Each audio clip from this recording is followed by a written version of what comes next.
How much money did Jake Wood lose putting the Olympia on against all odds? Yeah, last minute. If it wasn't for two extremely wealthy guys that love bodybuilding, where would we be right now? Mm-hmm. Where would we be if the Olympia didn't happen the last 2 years because they got crushed from COVID? Where would we be if the owner didn't have that type of finance and was willing to put it up? Where would we be if Arnold didn't do it? He lost $4 million 2 years ago.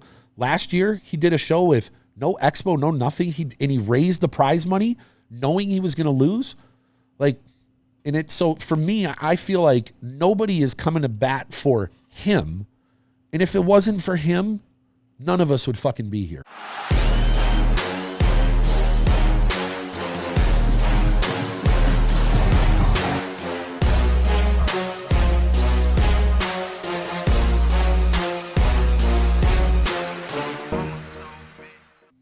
All right, we're live. Another episode. It's 40-something. It's 42, 43, somewhere around there. That's because we're getting them all mixed up. Yeah, so we're back for Cutler Cast, guys. Appreciate all the support you guys are giving us. We're going to have our little conversation today. We have a couple topics we want to cover. And, we've had a crazy, crazy last few days. And everything seems to be going smooth. So we're now, how far out? We're 16 weeks out from the Olympia. It was 16 from this past weekend, I think. Finally, it seems like, since the Olympia was pushed this year, we've been talking, it's like the longest buildup of all time because we've never experienced ever, since I've been following bodybuilding, an Olympia in December. Yeah. I mean, and it's been over a year. Yeah, so it was last year in October. Mm-hmm. Was October last year? Yeah. Yep. So, I mean, that's a huge, huge stretch, and we've been talking about a lot of up and coming, and a lot of pictures of Big Ramy have surfaced lately. A lot of training stuff. I was just watching, him train with Dennis James at that private gym that we went to in Dubai. Do you remember? The brothers. Yeah. So, and dude, he was just crushing it. So for you, you haven't competed in 7 years, 8 years. What goes through your head now? Even though you're retired, you still wake up. Do you wake up some mornings and be like, wow, I'm 16 weeks out? Like, if you were 16 weeks out right now, what would the day in the life be like of Jay Cutler 16 weeks out getting ready for the Olympia? For me, dude, it would be kind of the start. I think I really actually started around 20 weeks. Yeah, so usually, I mean, when I think back to, my early preps, when I was looking at Olympia, I remember my first one was 99, so Chris Aceto was kind of handling those preps, and I always like to get a jump start because I would obviously travel through the year, and I just want to make sure I was getting ahead. So at 20 weeks out, I would start monitoring, okay, I want to make sure I try to get enough meals. That was the biggest obstacle that I went through. And then definitely at 16 weeks is I would run in cycles of 4 weeks. So okay. I would take 16 to 12, a certain range, and then from 12 to 8, a certain range. And then from 8 down, dude, it was that was real crunch time. By 8 weeks, I was really, really coming in. Mm-hmm. And, at 6 weeks down, they talk about, I remember people telling me, at 6 weeks out, you should start seeing lines in your glutes and that kind of stuff. Now, granted, I wasn't a huge striation till the end. I mean, if I even had for certain shows, depending on how big I came in. That was one thing. It always hindered me, the backside, right? Mm-hmm. It was always the last to come in. I was always shredded from the front. But what I would basically do is I would start monitoring, talking to Chris consistently, taking pictures, paying attention to everything at 16 weeks. But I would make sure that everything was calculated. Remember, I tried to cut most of my appearances of a distance at 16 weeks. So at 16 weeks out, dude, I wasn't flying here to Massachusetts or whatever. I was staying basically in the range of California or wherever else. Lonnie Teeper would be the last appearance usually. Driving distance. Yeah, we would drive. And, I mean, you were there in 07 during that period. Because the show was always towards, September, and now we're talking, most of the travel would end in June. Mm-hmm. And I wouldn't take any more appearances. Granted, back in the day, when we were all under Weider contract, we couldn't say no. Today, a lot of guys have that ability to say no. You manage a couple bigger names. I mean, are you going to put a Regan on a plane 10 weeks out to fly internationally? No.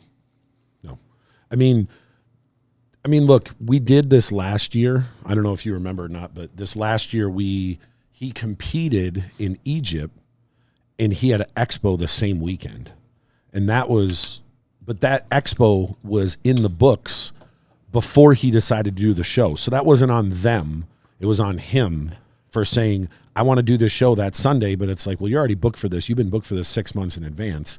So he did both. But for the most part, no. Like, I was even on the phone with Urishna this morning because she gets offers nonstop. And this year, at about 8 weeks out, nothing, just zero, because she wants to concentrate just on the show, to where years past, she would travel a little bit more. She would still take appearances. But if you want to be the best of the best, you gotta get in that robot mode, and you know more about that than I would. Yeah. I mean, that's like, mentally it's harder than physically. Yeah. So like, you have to know there's no place like training at your home gym. And that's what I tried to explain to people is like, it's funny, towards like the end of my preparations, especially like the last, like I mentioned, 8 weeks, I really kind of trained at the same gym, because I knew, like, even though Vegas had so many different, I'm going to compare everything to Vegas because that was like the most of my career at the Olympia stages I was here. So I would kind of choose like that as my home gym. And it seems like it got earlier and earlier the times I trained, meaning like I got up earlier, went to bed earlier. I was on track to eat the 6 meals a day. Everything had to be weighed proportionately. And I was one of the guys that, I know like a lot of bodybuilders didn't weigh their food and measure everything, but I actually paid close attention to what I put in my body. And I would always measure carbohydrates and proteins, okay? And to this day, like, I get so many questions about carb cycling and how that works. And the truth is like, at 16 weeks down to 12 weeks, I would just basically be in the process. Because like I said, I would start kind of at 20 weeks anyway, but I would still eat a lot of my meats. I wouldn't even add fish in necessarily then. And then from 12 weeks down, I would start cycling in fish, white fish, to really start bringing my skin a little thinner. Did you notice a dramatic difference? I did. Switched. I don't know why that is, but I don't have an explanation. But if I trained people specifically to get ready for a bodybuilding show today, based on working with Hani Rambod and Chris Aceto, they both had me on whitefish. And you can probably attest, you worked alongside with Phil. But Orange Roughy was like, that wasn't available a lot, so I had a lot of tilapia. And I'm going to shout out Hani Rambod for this. We used to have the Hani special, which was like mustard mixed up with, tilapia and rice. Told me about that on the phone one day. Yeah, the Hani special. And I hated it. I hated it. But, myself and Phil, that's one thing that we both did. Okay, we didn't train the same, we didn't diet the same, but we did eat the white fish to really thin the skin down. And I listen, I'm not deep in to say, okay, there's definite proof that happens, but Chris Aceto always said it to me correctly, is like, listen, you want to go as low fat as possible. Yes, you can have added fats, but he always loved to just say, okay, just let's keep fat to a minimum, allow yourself to be able to eat the protein and the carbs.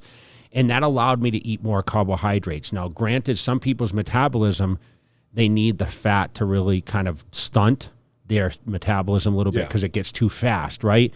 And granted, at the end, even working with Hani, like we put in almond butter and, avocado, which I never really did before. So if people said, well, what'd you do different in 2009? I think, I started adding some fats in there, but I still ate a shit ton of food, pretty much. But the diets were very similar. It's just that Hani was just more methodical about, like, trying to just make sure I was on point, because obviously we had something to prove, where Chris, he's a genius when it comes to just knowing exactly what my weight was going to be in 4 days versus, 2 weeks from then or whatever else. Did it make a difference for you if you were eating 10 ounces of chicken and you started switching it to whitefish? Would you still eat 10 ounces of whitefish? No, it'd actually go up in Do you know why that ounce-wise. is? Because you're getting a lot less fat in there. So the whitefish, it contains very little fat. So you're not getting those extra 9 calories per gram, right? Okay.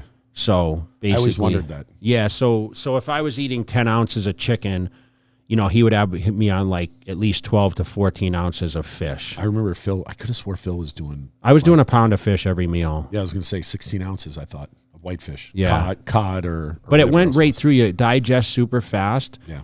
And I think that was another thing. It would definitely increase my appetite, but it would also allow me to eat more carbs or, you know, other calories, you know, that way. And it did thin the skin, man. You know, just like the cardio was the same way. Like I would start, you know, a few sessions a week at 16 weeks. And then eventually, you know, you get down, you're doing every day. And then, you know, 8 weeks down, you're doing twice a day, right? 45 and 45. Didn't you cardio. have shows where you did no cardio? Yes. What was the big difference between the shows you did no cardio and the shows where you did?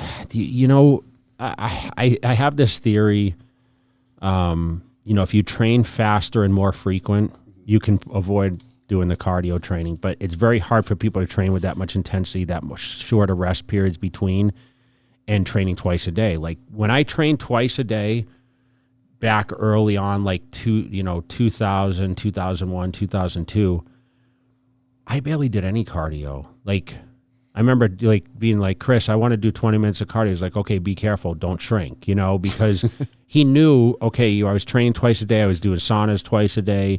You know, I get up and walk Scrappy in the morning, like around Aliso Viejo, which was like 30 minutes, but it was just like, but he's like, dude, just think how much effort it takes for you to move 300 pounds. Every step you're burning yeah, more. so he's like, you can't, like, anyone that sits on a cardio machine and says, well, I just burned 600 calories, like it really doesn't measure what your real metabolism is, you know? Yeah. So it's kind of stupid to even keep track. I know people now watch their steps or they have like a monitor.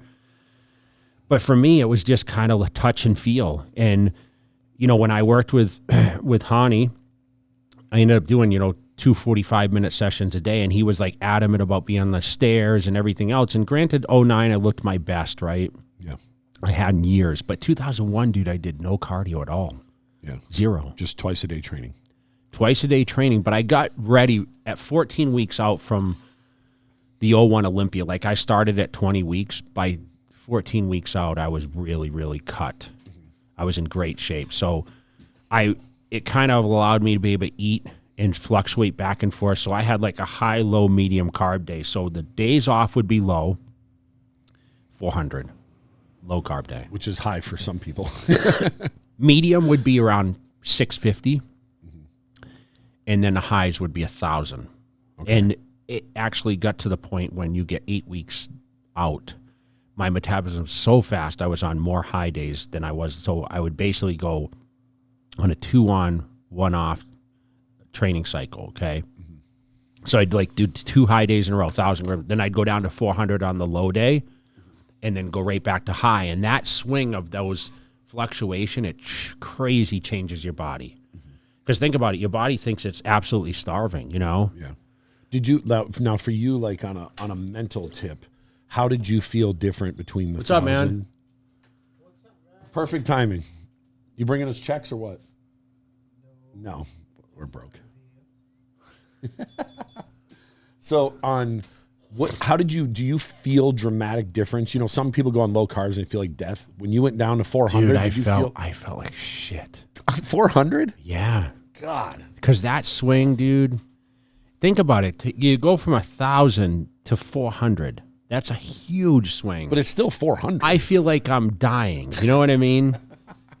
You know how many people, if you said I only had 400, they dying, they hate me. But you got to remember, dude, I was feeding a massive body, right? I remember there are times where Roden would have his carbs literally at like 0 for like 3-4 days, like 2 hours of cardio. Just he had them in eating fats though. I'm not exactly sure what he gave him, but I remember how I would just look at him and he had no facial expressions, no nothing, and he would just be like, he was a man of many words anyway. I haven't had carbs in 3 days, and I'm doing 2 hours of cardio a day. But he would be from fat and shredded in like a month. Yeah, crazy, right?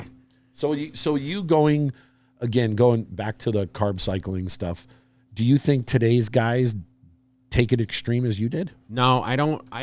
I feel like there was no cheat days or anything like that. Like even now, like I watch, you know, a lot of these nutrition coaches like have cheat days in there, like whether it's burger and fries or eating, you know, the muffin thing with like Regan and all that. like, man, like we didn't have that. So I don't know about the twice a day training. Like I keep saying this, like I would love to bring back twice a day training, especially for the guys that do this for a living, because I feel it's like if you go back and ask Chris Cormier, Flex Wheeler, or all these guys, Kevin Levrone, Sean Ray, they all train twice a day. Yeah. And I do think that it has its benefits. I mean, if I was Regan Grimes right now, I would probably be training twice a day. And I mean, that probably go against what Milo says, but I think it's worth a try because I don't know if he's ever tried that. Yeah. But definitely a larger and a smaller body part in a day, 5 hours in between. It's like the Joe Weider principle, right? That's what we were taught. I mean, Schwarzenegger did that back in the era, and I mean, he wasn't even really financially or nutritionally being, a bodybuilder necessarily. It's $500 back then, Yeah. But I would definitely, if I took someone under my wing and I saw the potential, like the Phil Heath situation or whatever else, I would definitely, if I was to coach someone, I would probably put them on twice a day training. And that doesn't, and that I would alleviate, like I believe in this Ceto way of like less cardio, because cardio is counterproductive. People say, oh, it increases your appetite, or, it's good for your heart. But for these young guys, like, listen, man, it's just your metabolism is good anyway. And I don't believe that, cardio can be as beneficial as people think it is when you're trying to put on extreme amounts of muscle mass. There's no question. I think you can get as lean as possible with just carb cycling, zigzag diet routine, and the right type of training, like the speed. You train with me, right? I mean, we go, you go, I go. And listen, these workouts can be done in 30 minutes. I mean, if I was training by myself, dude, like people used to be like, "You're already done?" And I was training for Olympias I did 20 sets. I did 20 sets in 20 minutes. I mean, I was like, boom, boom, boom, And I remember Chris telling me, he's like, dude, if you go in and you feel great after 5, 6, 7, 8 sets, stop. Yeah. And that was really hard for me to do. Yeah. Like, that's the one thing he said, listen to what your body tells you. If you get a crazy pump in that short amount of time or sets, don't keep going. I mean, how many times have we trained and I'm like yesterday we did back and I started to count the sets. I'm like, bro, we've already done 15 sets. It's plenty for what we're doing now. We're not eating properly. We did more than that. We did 5 exercises and some were 4 sets. Yeah. So I mean, I felt like I wanted to keep going. Yeah. You felt the same, but I'm like, dude, we're done. Like what else you can do? We're not eating even 4 meals a day at this point. I do that every once in a while. I'll go in the gym and I'll train and they'll be like, "You're leaving already?" I'm like, "Well, I just did biceps." Yeah. But you've only been here for 30 minutes. And I'm like, how many exercises can I do? I did 5 exercises. I did 3 working sets of each with a 30, 45 second break in between. It's so crazy how instinctive I am now. Like I got up this morning and I did fasted cardio. I did 40 minutes, but like I was on the treadmill for 30 minutes and I could have gone, like I bought that new Woodway treadmill I was telling you. It's like walking on a cloud, right? And it doesn't hurt my legs or anything like that, because sometimes when you do cardio day after day after day, like your legs get tired, right? I was like, I stopped at 30 minutes because I'm like, you know what? I'm going to sit on the bike and do the other 10 minutes because I didn't want to go to extreme, because I'm like, you know what? I don't want to push myself. I've been doing cardio every day. I want to stay on a consistent schedule. So like, and you still walk your dog too. Of course. Yeah. I walked Capone before I did that, but I don't consider that, even though I weigh 245 or whatever. Yeah. I don't consider that much. It's just around the block usually. But like I still stay on that instinctive type, okay, let's not overdo it, right? You want to do this is the goal, right? Do as little as you have to do to maintain. That's exactly, it's just like when you work, right? I mean, do as little as you have to do with the most benefit, meaning like work smart. Yeah, work smarter, not harder, right? I mean, I think to a certain degree that principle right there is why Dexter had such a long career, because his first 15 years he did 0 cardio. Yeah. So he didn't have the wear and tear in his legs. Most people's legs go out earlier. His legs lasted a decade longer than most people's. And that probably has something to do with him not having all those miles on his legs, not doing cardio for all those years. And it's hard. Some of these guys, dude, they lose their legs early. I mean, I just wondered if I wanted to, remember, I'm going to be fit at 50 like crazy. Like that's my goal, right? And I do plan, like the girl came to do suit testing. Like I was trying on new suits yesterday. I had to tailor some of my suits because the arm sizes come down and the lats, so she tied everything in. And then if the legs, especially, like she brought in, definitely towards my calves. And she measured my calves and there was 17 inches and they used to be 20, my calves. And she's like, I remember when I first came here, this was 2016. She's like, I remember how big you were. And I was like, oh my gosh, how am I going to fit this guy? Your drop was just so crazy. And it just goes to show, I mean, I don't see it because I'm like, oh, I still weigh in the 240s. But, Angie's like, when I met you, you were almost 270. I'm like, really? Yeah. I don't remember. I see it often just because I'm the person that's standing there while you're doing these appearances and people will always come up and they'll go, I'll hear like the people talking, holy fuck, look at how huge he is. He's so massive. And I'm like thinking to myself, like, he's like 70 pounds smaller than he once was. He's not big now, but you're still bigger than the average person. I mean, I go in Fit Club. I was watching the videos yesterday, dude, and I don't think you were paying attention, but I'm watching the videos of me from the past, and I was like, oh my God, like, how did I ever do that weight? Like, we rode 3 bars on the T-bar yesterday. Yeah. That was like the warm-up. 3 plates, and it was like, I'm not going to go any heavier than this, A part of me wanted to. No, but I was good. I did 12 reps, and I was kind of holding, and I was like, I could go up a plate, but what's the point?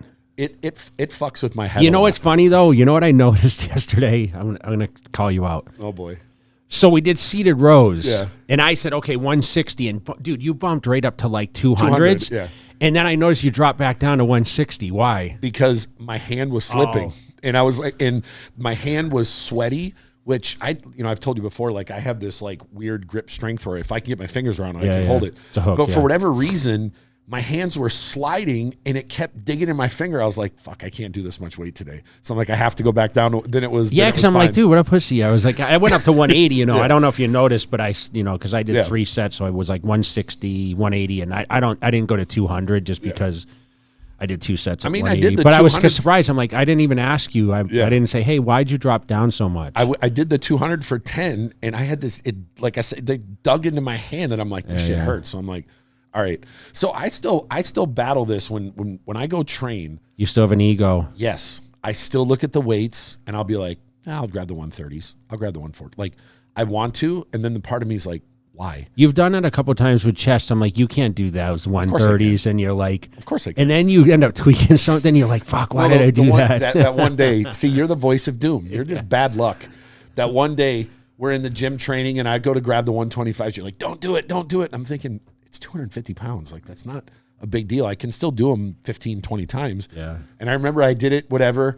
And as I set it back on my knee, I felt a pop in my arm. And I'm like, oh, fuck, are you kidding me? This dick just jinxed me. And I've never hurt myself in the gym ever. So now, ever since that day, I'm scared to lift heavy. Like I did flat bench press the other day. I went up to like 275.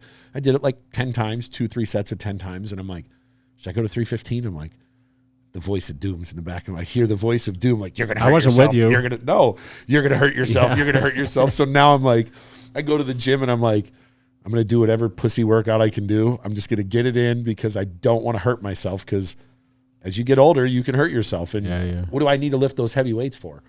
Even though Fit Club now has 150s and I'm like in the back of my head, I'm like, I could press those. Why did they get new dumbbells? Or he bought them off some guy for $100. Oh, really? Yeah, he bought it. And now they're there. Him. And he goes, I think I should sell them. It's a liability. I said, keep them here. So he had 130. So he went right up to 150. He bought a pair of 150s. I'm like, well, keep them here because Regan will use them or whoever else. And in the back of my head, I'm like, I can still do the 150s. Yeah. But then I'm like, the voice of doom's gonna jinx me and I'm gonna fucking tear something. So yeah, it's crazy because I never had these weight challenges. Like we talk about, how we like challenge ourselves, right? And usually when it's with training partners, I remember going under 4 plates, and I was talking about this when I was at this appearance this past weekend. I was up in Tracy, California, and the guy's like asking me about bench pressing. You ever almost injure yourself? I remember 405, it got to the point where I literally could rip it, and I was always paying attention how Ronnie would bench press, and it seemed like it was so fast movements. And when you go through with that kind of weight, like you end up tweaking something, especially when you're not used to it. So I remember getting so strong, and I would just start banging out the weights, and I always got a twinge in there, especially on the flat bench, because it seems to be the most common exercise where people tear their pec. So I remember 2 or 3 occasions. The last time I flat bench was 2005.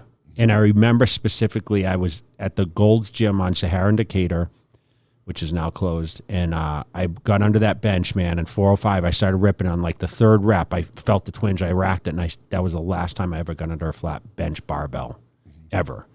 I do. I mean, we do it once, but it's not, on the Smith machine or something. 185, but even the other day I do it here and there, more incline because of my shoulder. I got screws put in my shoulder in 2014, and flat bench can be awkward, but incline doesn't affect me. So, I mean, I'll, 225, 275 on incline, but part of me wants to go heavier because I know I can, but. It's such an ego thing, though. Everyone's like, how much you bench press, But my question is the most common thing that often I'm asked now is like, are deadlifts necessary for bodybuilding? I should ask the question, are barbell bench presses necessary for bodybuilding? I think we all started, I had a weight set down in my basement that my brothers had with the concrete weights. Dude, I used to go and see how much I could bench press. I remember doing 70 pounds like when I was super young, and everyone being like, wow, you're like the strongest 8-year-old or whatever. I was benching 70. I mean, I still think flat bench press is the best chest exercise. I know, but barbell? I feel it. Even if I don't go heavy, even if I went to 185, I feel the squeeze all the way up and down, and it's the most tension you can put on it. I don't feel it from the machines. Like if we do hammer strength, we're doing the incline. I don't feel it as much. I feel it because I work on contracting the chest, but I would love to know our viewers or listeners what their thoughts are. It is for sure an ego thing, though, without a doubt. Like what's the craziest feat you've ever physically seen in the gym by someone? I know you've worked around Brian Shaw, so I've seen, you've seen that kind of stuff, but like I saw Eric Spoto like benching at Gold's Gym. Yeah. And he had the world bench press record for some time. Yeah. I don't think I've obviously seen it like at meets and stuff, but actually in the gym, it's very rare that someone lifts that heavy. It's very rare that someone even hits 5. Like it's very rare people hit 4 plates now. I've seen 5 plates. I think I've seen 6 once or twice. I mean, I never personally benched 5 plates. I know I could have. Because when I was younger, I mean, I could do 455 for 5 with a pause. So I'm sure I could go heavier, but I just never did. Because I remember the last time I went that heavy, I felt, not a tear, but I felt something pull, and I've never went above 4 plates ever again. Yeah, it's crazy because back at Gold's Gym in Worcester, like when guys would get under the squat with 5 plates and rep it out, like everyone would go crazy. They would just stop and watch, And 5 plates in squat is pretty normal. But for several reps, Yeah, that's pretty normal. For squat, not bench press. Yeah. I don't know. When I trained at Brian's gym with him that one day, actually I shouldn't say I trained separate with him, but I watched him. At the end of his workout, his back workout was 2.5 hours, and it was all kinds of crazy movements. But a lot of rest. Yes, a lot of rest, but heavy weight. At the end, I mean, we're talking 800-pound deadlifts for reps. We're talking everything you can imagine. The last thing he did was rows, and he has his dumbbells go up to 230s, and he did the 230s. How long is it? What do you mean? Like how long is the dumbbell? It's there. That's that custom one. Oh, so it's like really it's just bigger, big weights. But he has his rack up to 200 or up to 190, and then he has a custom that's 200, 210, 215, 220, all the way up to 230. And he did the 230s for like sets at 20 or 25 at the end of his workout. There's very few people that can even pick those damn things up, let alone move them. I mean, I'm sure in your heyday you could have rode it, but would you have done it 20 times after a 2.5 hour workout? I look at Big Boy when he did those gold dumbbells at Gold's Venice, and those are like 300 or... Yeah, those are crazy. And he rode it like 10 times, which is crazy to me. Yeah. I remember grabbing the handle, and granted the handle's as thick as this can, right? Yeah. You can't grab it. And I'm like, oh my God, I would tear my bicep off. And I'm like, God, how times have changed, because I probably could have held that with my fingers before and yanked it. I think Big Boy told me they have 250 dumbbells at Metroflex that they made for Ronnie. Okay. And he actually pressed them, and Ronnie sat and watched him. He was the only person ever to press him. It's a lot of weight, man. 250, 500 pounds with dumbbells. Yeah, and I believe that those dumbbells were the 10-pound plates. So I remember AFS used to make these dumbbells when they were 200. They literally were this long, bro. The handle in the middle. So when you press them, because I did this for a photo shoot at Flex, you could probably find it somewhere in a magazine, like you had to be way out. Like Or So you could touch them together. no, you can't touch them because this is how they're touching, you know? No, I was going to say, if they were touching, it would just be like a a barbell, just lean them against each other. But no, I mean, other than that, I haven't seen any, I don't know. I've never witnessed a ton of crazy. But I did witness, Ramy, the latest footage Dennis James put up, dude. I mean, he had every plate loaded on the leg press, and like, he's serious this year. So, we were talking about all these up-and-coming guys, the Crizzos and Andrew Jackson, all these people that potentially could be, and the Nick Walker coming to take it, or Hunter, or Hottie, Brandon Curry. I think Ramy is, like, on a mission right now. I mean, look, it's hard to make predictions on who's going to do what. But we kind of predict he's going to repeat, huh? I know he's so wide. Did you see? Yes. We talked about that the other day, so talk a little bit about that. So I've always said this. You're the one of the few people that talks about how much width matters. You don't hear people say that. Everyone talks about how shredded are they, or how about this, how about that. Width matters. The wider you are, the better. That's why you beat so many guys, because you are wider than them. And when you're wider, shoulder width is crazy. Exactly. Right? When the shoulders have this crazy width, your waist appears smaller regardless, and you look that much bigger. I think that's why Hottie does well, because he's got width for a shorter guy. But Ramy, no matter what everyone says, they don't realize he's 6 feet tall. He's not short. And you know what the crazy thing is? Like, Ramy's got the shoulders, bro, but he's got the quad roundness too. He's got the biggest legs up there too. Yes. So when you put a waist in the middle, doesn't matter how wide it is, and he doesn't have his waist appears even smaller now the wider his upper body gets, because his legs are just ridiculous. Like I always said, like, I'm surprised he trains him that hard still. It's not necessary at this point. But he's coming. I mean, look, and this isn't taking anything away from everybody. I hope everyone brings their A game. I hope everyone nails it. But I just have a feeling Ramy is just in a different category. And even if he comes in shape like he did 2 years ago, it doesn't have to be his all-time best. If he looks the way he did 2 years ago, who is going to beat him? Who? We said this all along. Do you remember? We always said if Ramy got in shape, no one's going to beat him, and it took him how many attempts to get there? A while. Now, if he looks fresh, it looks like he's rested. He's 336 pounds. I mean, you can't beat somebody. He's pretty relatively lean. So he's lean. He doesn't, like, you'll hear people say he doesn't have good symmetry structure. Actually, I disagree with that. Like, he's wide. He's got his shoulder to waist ratio is crazy. He's just, what it is, dude? He's not aesthetic in people's eyes. Aesthetic, yes. We have classic now. Yes. So it's an in-between, like, who's aesthetic, right? I mean, is Brandon Curry aesthetic? As much as he's a mass monster, he's still not overly big in all areas, right? Yes. So when they look at Ramy, like, he does have bigger, like, glutes and hips and, just the whole structures, he's considered a mass guy, right? Yes. Where aesthetics, you would almost look at Hunter as better aesthetics than a Nick Walker or... Of course. Those kind of guys, right? But even when I look at Ramy, he's put together well for a big guy. Yeah. He is. He does have good shape. He's not lacking anything. Like from the side, he's lights out. This last year, his arms were downsized a little bit, but even if you took Ramy, let's say 2 years ago when he was at his all-time best, he could have stood there with you and Ronnie. He's 300 pounds. He could have. I mean, I don't know how that would have happened, but what would let's say an off Jay Cutler at 260 next to an on Ramy at 295. I mean, he could have beat you. Mm-hmm. He could have beat Ronnie if Ronnie wasn't there. So for these people, for nowadays, people that think like, I just get this vibe that people think he's like weak and he's easily beatable. He's not easily beatable. He's not. No, I actually went through a period where I wasn't sure because he was so absent from social media. And I was like, man, is he like gonna? Because remember, he said last year he didn't train.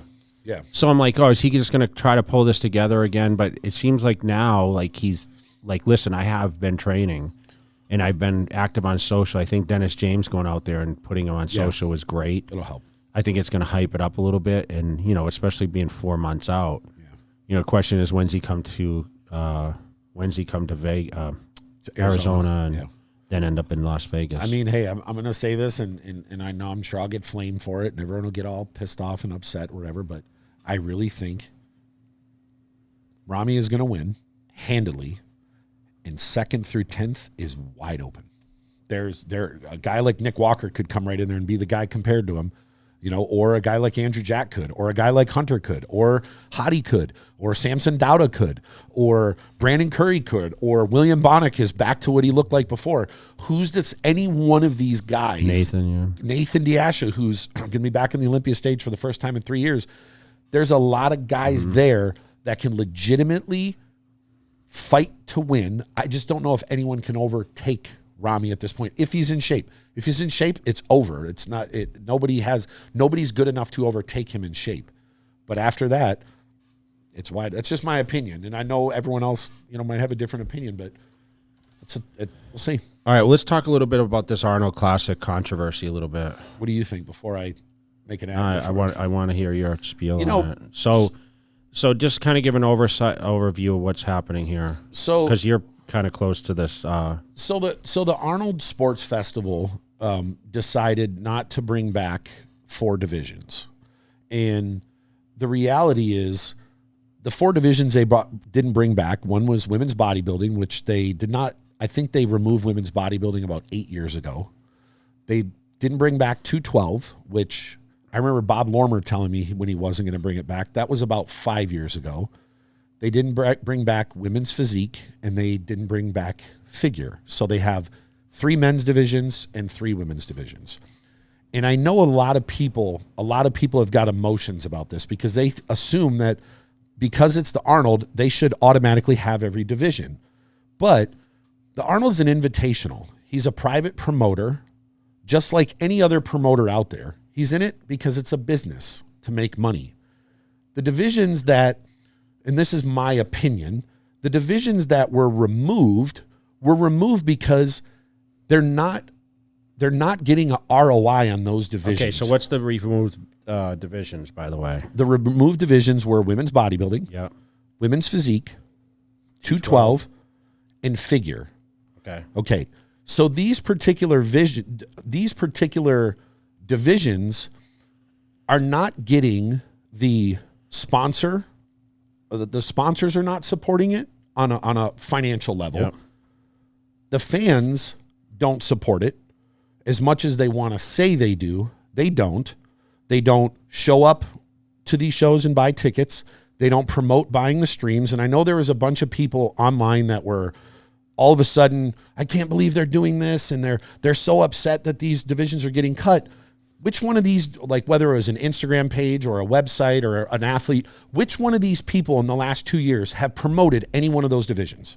Which one of them has said, hey, these guys are doing all these divisions, go buy their stream. Go support it with your dollars. So you mean the athletes who's promoting it or the promoter? The athletes and people that are upset about it. Because there's a ton of people right now that are upset about this, but the same people that are trying to pile on Arnold, they're not saying this to the other 100 promoters that don't do these divisions. But you can understand people's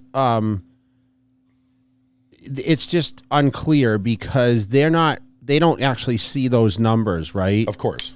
That's the issue is like, you say, okay, well, how many tickets were sold for men's bodybuilding or classic or like it's just canceled. So there's no real like, hey, like this is how much it's gone down or how much we've lost or like there's a cap on where it's a break even to host this event, being with production, live streaming, staffing, prize money, sponsor. So I asked them, just because I want to know this from my own personal opinion. The Arnold costs about $1.8 million to put on. It doesn't recoup. It doesn't. The expo generates money to carry it over. So some of these same people that were so angry saying, you got slap fighting there and you're getting rid of this. Slap fighting had nothing to do with the Arnold Classic. That was at the expo, but slap fighting generated more money than the Arnold did as an entire show combined. And they don't realize this. There's a big difference between an expo and where the money's generated in the actual show. So I think a lot of people, because I listen to some of the interviews where people are really critical of Arnold, and the first thing that went through my head is, there's 100 other promoters out there that don't do these divisions either. Why haven't you been piling on them? Why haven't you said anything? Because I know a lot of promoters that do tons of shows. They do not book those divisions because they don't get a return on investment. The problem that I foresee, Ro, is that, you know, back in my era, it was men's and women's bodybuilding, right? Yeah. And now you have so many divisions, and there's going to be a star of certain ones. Yes, for sure. And some stars are going to be bigger. Like, I'm going to give an example, like Chris Bumstead for Classic. Yes. 212, it was, I believe, Flex Lewis, because he was forever, right? Yes. You know, Figure. Who's the star of Figure? Like, right now, it's Sydney. Sydney, because she's won so many, She's won 5. Yes.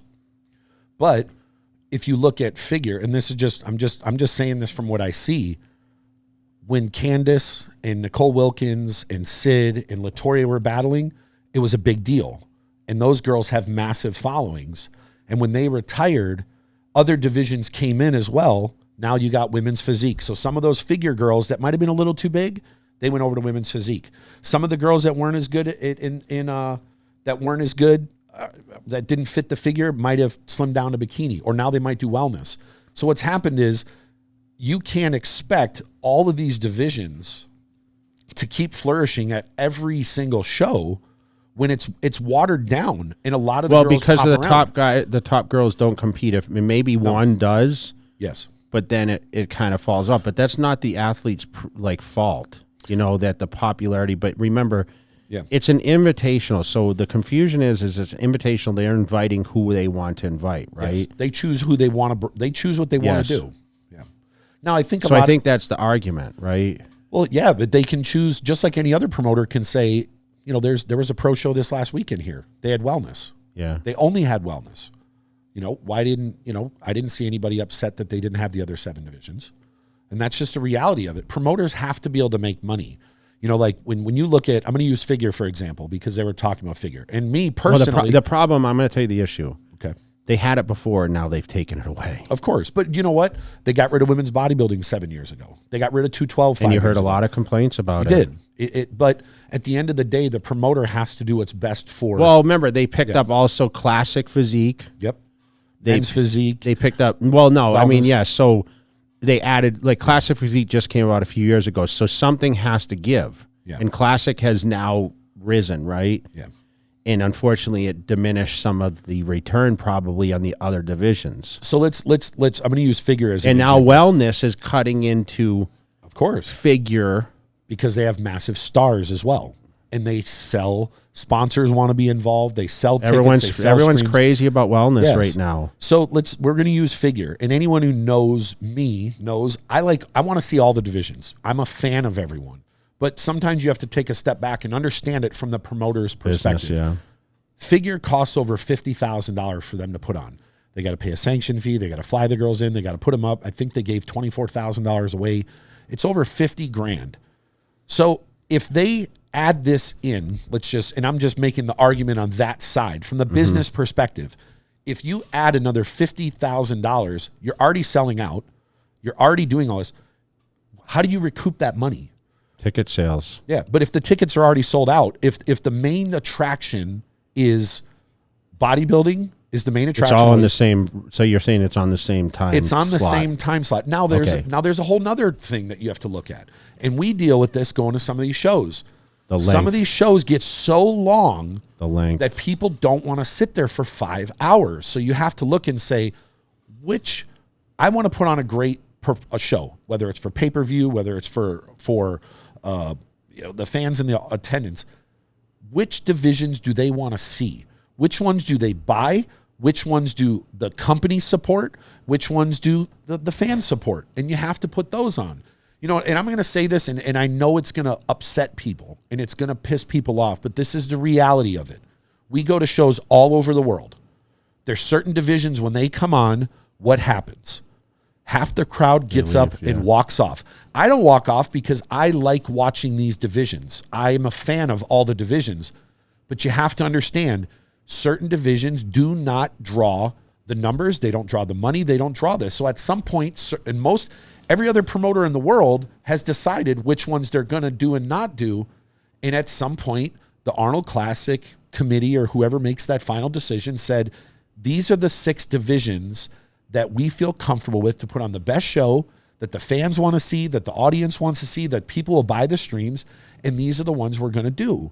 And I understand their side, and I can understand why athletes at the same time would get upset because they feel like you're taking my division away, but it's like, hey man, like it's a business. Who's going to, the Arnold's, like I said, it's $1.8 million to put it up.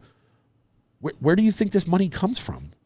Where does sponsors, ticket sales. And if now, for example, if a sponsor comes in and says, "Hey, I want to put only up the cover prize this money. much money. I'm going to division. I want to be part of this division. This." And if they don't want these divisions, what do you do? Mm-hmm. So people, I've read some of the comments where people are like, "That's bullshit. Arnold's rich. He should just lose the money."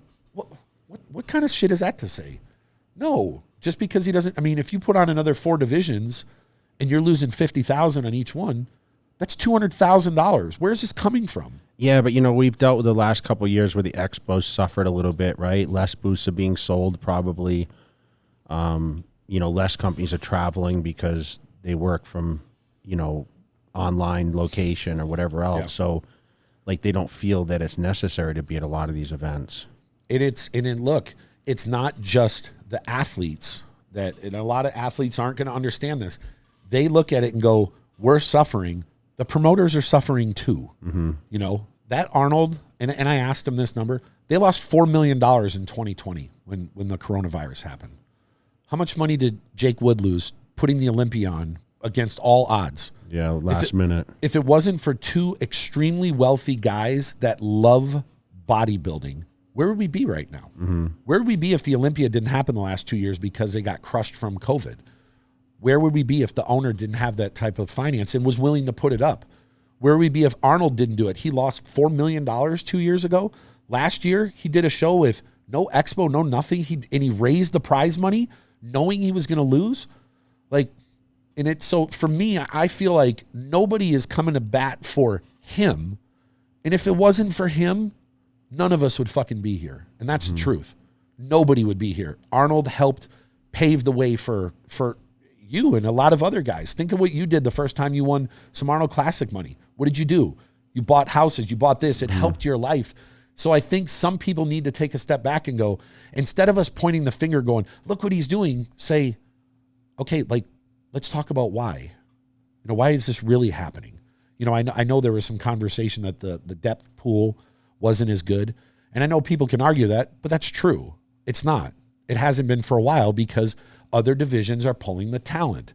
I could say, and I'm not trying to put you on the spot, but if I said, name the top 5 figure girls in the world right now, name the top 5 women's physique, name the top 5 bodybuilders, I don't think you could. And you've been around this industry for a long time. There's a reason for that. And that's not diminishing their hard work. That's not any of that stuff. But we have to be realistic. Mm-hmm. Certain divisions are not getting the traction that they once did. His figure came in 2003. It's been around for 19 years, and it was always the top one because there was women's bodybuilding, fitness, and figure, and then men's bodybuilding. But as other divisions come in, bikini started. Yeah, bikini started in all these other divisions. As they grow, certain divisions don't have the traction. Mm-hmm. So I don't have the answer of what to do to fix it, but we have to be more realistic. Of an understanding, yeah. Yeah, we have to understand, hey, look, certain divisions aren't as popular. Like I remember asking Bob Lormer, I said, why aren't you doing 212 anymore? And he said, all the top guys don't do it. Yeah. You look at it, and there's an Arnold Classic, and there's 9 guys doing it, Well, shit, the prize money in the men's bodybuilding has gone up quite a bit, right? It went up $300,000 last year. How much is first prize? $200,000. Yeah, man, I was winning 100. Plus, I won a truck a couple times. But $200,000. I think second is 135. Third is like 75 or 80. Like it's big. Classic, I think, went way. I think the Classic number was as higher than the Olympia. So this isn't to say that this is here forever, but at some point we have to look at it and say, I have to understand where the promoter is coming from. The promoter, if the promoter doesn't look, the promoters need athletes. Athletes need promoters. And if one side is taking a bath, at some point they have to make changes so they don't take a bath. Mm-hmm. And that's just the reality of it. But I don't know. Tell me what you think. Yeah, I totally get it. I mean, I get the athlete side because it's just there's not a lot of clarity in everything as far as a numbers swing. And you remember, I mean, when you race something that it's really hard for people to understand, especially if you feel like you're pinpointing that division. Yeah. But I totally understand what you're saying. I just feel like they just did it without real explanation of it. Yeah. You know what I mean? So it's a little misunderstanding. I think people will get some clarity listening to this, and people will have their opinion, you know, and they'll agree or disagree because, you know, they might favor that division over men's physique or even bodybuilding and say, well, bodybuilding's not the same as it was because, I mean, how many times have I heard, oh, the Ronnie Coleman, Jay Cutler battles were the best days of bodybuilding, and of course, you know, Kai Green and Phil Heath and, you know, Lee Haney, Rich Gaspari, and, you know, it goes on, you know, the Flex Wheeler and Kevin Levrone and Ronnie battles, right? And I know these divisions feel like they're being attacked, but you know what? Men's Open is feeling this too. Like, you and I travel all over the world. Classic has become more talked about than Men's Open. That's the biggest conversation that I hear out there is like, do you think Classic will take over? And, you know, I remember Generation Iron caught me on film at the beginning of Classic and saying, well, it's not as exciting as bodybuilding. I actually stated that. Yeah. And I meant that in a sense like, okay, there's no born stars yet because it was still the early division. Remember, Danny Hester won the first. And, you know, we really didn't have the rivalries happening. Now, of course, you have C-Bum and Rough Diesel. Rough Diesel Breon. Now have back and forth, and Breon was there battling. You know, he won it for a couple years. So the battles are starting now, and the battles are what's going to build the popularity. Yeah. And especially when you have a face like Chris Bumstead, who's now going for number 4. Okay. That's what the storyline is. You know, you have Ramy coming back for 3. You know, what could have been. You have a Curry that had won it before, and I mean, you have the youngsters coming up and, you know, the possibilities. So that's what builds it. And I don't know, the media doesn't cover the female, like if we're going to talk figure at the Arnold Classic. Yeah. I mean, listen, I'm going to just point out like RX Muscle, Muscular Development, who attend the shows and do the interviews, not NPC News because they cover a lot. They don't even really go into depth with who's the top. You know, we don't, like you said, we don't know a lot of these faces because they come and go or they're fairly new. Yeah. And they're not really given the opportunity to be on that level because when they coverage these events, they talk about the men's side mostly, right? So it's kind of like, you know, in front of you, this is what we're dealing with. So, you know, I feel the pain being an athlete and now being on the other side, being a promoter. But in the end, like, it's a financial decision. But I just feel like maybe a little more explanation could be brought forward, and hopefully this brings some clarity to it. And I do think, and like I said, I like personally, and this is what I'm saying here is seeing it from both sides and seeing the reality of it. I see things for what they are, not how I want them to be. I love figure. Latoria is a close friend of mine. Candace Lewis, I'm close friends with her and her husband. I used to love watching Sydney and Candace and Latoria go back and forth in battle for multiple. Who's your favorite figure competitor ever? I will say this. Because Nicole Wilkins was really good, Nicole Wilkins won a bunch.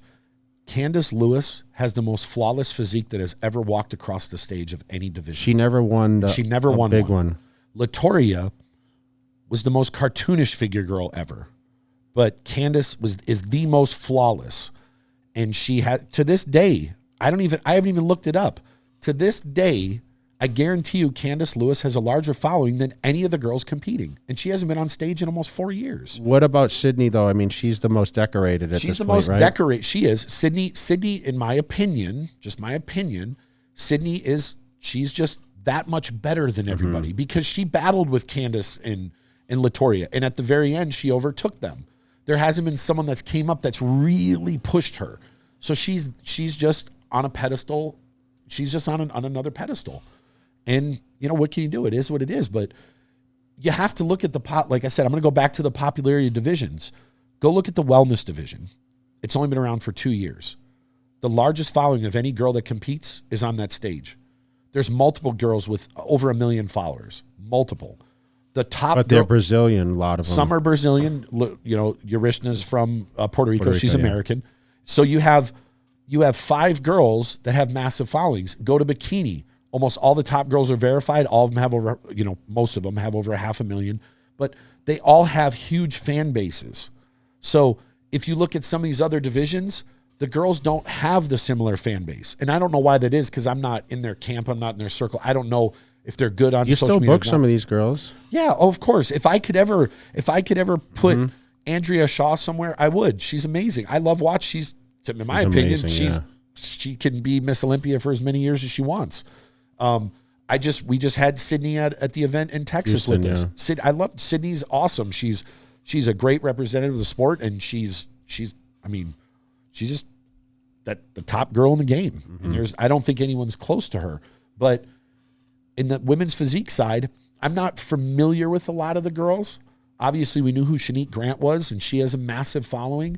But it just seems like there isn't girls in these divisions that have that star power. And if you don't have it, like, would Classic be as popular as it is right now if Chris Bumstead wasn't? Yeah, take him out. What happens? If you take Chris Bumstead out, it's not going to be as popular because he has such a massive fan base and he makes it interesting. You know what the craziest thing would be for the Olympia right now? Imagine if one of these guys dethroned him. Where's the storyline? The biggest name, and he's the most popular guy in our industry, if he gets dethroned. That just builds it. It makes that division that much bigger because then people are talking. Yeah, of course. About it. So, like you said, there has to be storylines. And what storylines are there with these other divisions? Like the 212. The biggest storyline I've seen from the 212 is the fact that some of the top guys might go to the Open. Yeah. It's not about who's going to win 212. It's who's going to be there. So you have to look at this stuff from on the business aspect of it. So if you're going to promote a 212 show, who's going to come? Is Clary going to come? Probably not. Is Kamal going to come? Probably not. Is Derek Lunsford going to come? Probably not. Well, then who's going to show up? Because the biggest guys are dabbling in some of these other divisions. So that's just kind of my thought on this. And again, I like all the divisions. I do everything in my power to represent athletes. That's what I do for a living. But you still have to see what's in front of you and see it for what it is and say, I can't get upset that athletes' divisions are getting removed when they're not generating the revenue. And on top of that, like I said, when's the last time you saw these divisions go promote the events they're going on? I haven't seen this. Or like I said, let's I'm going to use whatever outlet is really upset at this. When's the last time they promoted these divisions at the Arnold? When did they say go buy a stream to go see these people? When did they show appearances that these girls are at and marketing them? They do it for the other divisions. So there's a lot of, in my opinion, there's a lot of blame to go around, but we have to see it for what it is. That's a great rant. So I want you guys to comment and tell me what you guys think about it. I'm going to leave it at that. It's going to close us up for what I wanted to talk about today. Cause you don't want to talk about your new house? No, we'll talk about it in the next one. All right. Well, so let us know what you guys think. I mean, hopefully, like I said, it brought some clarity to it. Little controversy, a little controversy doesn't hurt. But at the same time, we're heading over to the UK Arnold, so we'll be there. Yep. We got to see what's going to go down there because we do have some star-studded lineup people there. I mean, look, James is looking unbelievable. Andrew Jack, James. Yeah. Look, I know there's a shit ton of hype behind Andrew Jack, and he could be Mr. Olympia one day, but he's still got it. James is. Yeah, he's the real deal. If James is in shape, he's in shape now. Dense as you can be. James could beat him. So we'll be there. So so make sure you guys like, subscribe, follow. Make sure you guys comment. Let me know what you guys think about the canceled divisions, and let's continue to move forward. Yes, sir.